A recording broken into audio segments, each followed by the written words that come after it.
नमस्कार दोस्तों, मैं अभिषेक पटेल आपका हार्दिक स्वागत करता हूं अपने YouTube चैनल इजी फार्मेसी में। दोस्तों हमारे चैनल को लाइक करें, शेयर करें एंड सब्सक्राइब करें दोस्तों।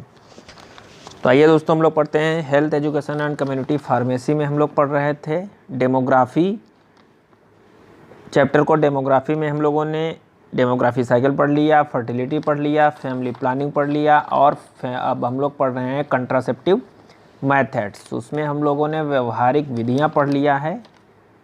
अब हम लोग पढ़ेंगे केमिकल मेथड्स, यानी कि रासायनिक विधि क्या है। गर्भ निरोधक विधि में रासायनिक विधि क्या होता है। तो आइए दोस्तों हम लोग पढ़ते हैं।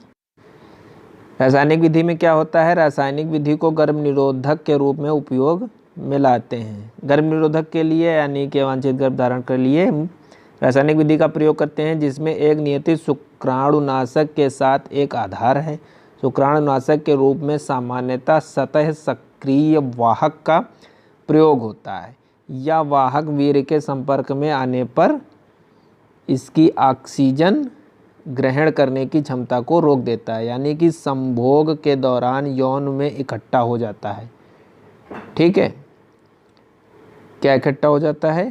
शुक्राणुनाशक, और उसे नष्ट कर देता है। संभोग के 15 मिनट पहले शुक्राणुनाशक को यौन में इस्तेमाल करना चाहिए। अब कैसे करना चाहिए, क्या करना चाहिए, ये देखो। परिवार नियोजन की रासायनिक विधि में निम्न प्रयोग शामिल हैं। झाग की गोली, झाग की गोली यानी कि फॉर्म टैबलेट्स। यह गोलियां संभोग से पहले महिला द्वारा अपनी यौन में डाली जाती है। गोलियां डालने के बाद झाग बनता है, यानी कि फॉर्म बनता है। यह झाग पूरे क्षेत्र में एक बचाव परत बनाता है।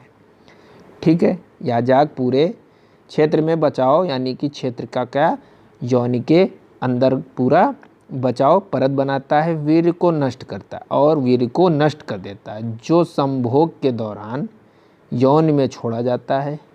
ठीक है, जो संभोग के दौरान यौन में जो वीर्य छोड़ा जाता है उसको यह नष्ट कर देता है और गर्भावस्था से बचाता है। दूसरा है दोस्तों शुक्राणुनाशक जेली क्रीम पेस्ट। जेली आता है, क्रीम भी आता है और पेस्ट भी आता है। ये एक एप्लीकेटर की मदद से यौन में लगाया जाता है। जैसे कि आपका आता है इस समय लैक्स जेली ट्यूब आता है, उसमें आप देखते हैं एक ट्यूब टाइप का रहता है, वो यौन में प्रवेश कराकर और ट्यूब को दबा दिया जाता है, तो जो उसमें जेल क्रीम या पेस्ट जो होता है वो अंदर पहुंच जाता है। ये वीर्य यौन नाल में ही नष्ट कर देता है। ये वीर्य को जो है यौन की नाल में ही नष्ट कर देता है। शुक्राणुनाशक क्रीम को और भी प्रभावशीलता और प्रसिद्ध के लिए इसे केवल कंडोम और डायाफ्राम के मध्य इस्तेमाल करना चाहिए। यानी कि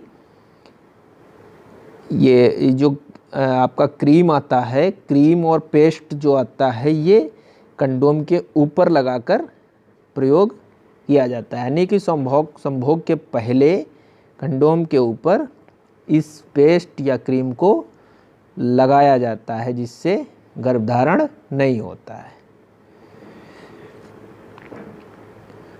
शुक्राणुनाशक क्रीम की प्रमुख कमियां क्या हैं? असफलता की उच्च दर, यानी कि असफल होने का खतरा अधिक रहता है। जैसे कि यह सहवास से संबंधित प्रक्रिया है, कई युगल को उनका उपयोग करना मुश्किल लगता है। बिल्कुल, जलन उत्पन्न करता है। अब जाहिर सी बात होगी, जब जलन उत्पन्न होगा तो पहली बार तो आप कर सकते हैं, दूसरी बार करने में आपको भी हिचकी आएगी। पूरी तरह से प्रभावी नहीं है जब तक कि एक अन्य बैरियर विधि के साथ उपयोग ना किया जाए। यानी कि एक और बैरियर विधि होना चाहिए, उसके साथ ही आप इसको उपयोग कर सकते हैं। यानी कि जैसे कि अगर आप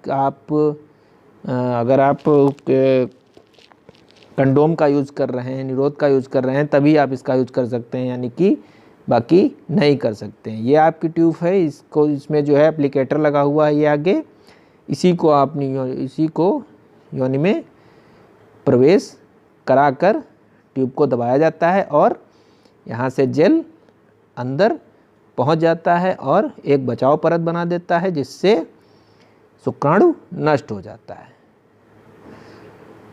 तो दोस्तों हम लोगों ने जाना केमिकल मेथड, अब हम लोग जानेंगे मैकेनिकल मेथड।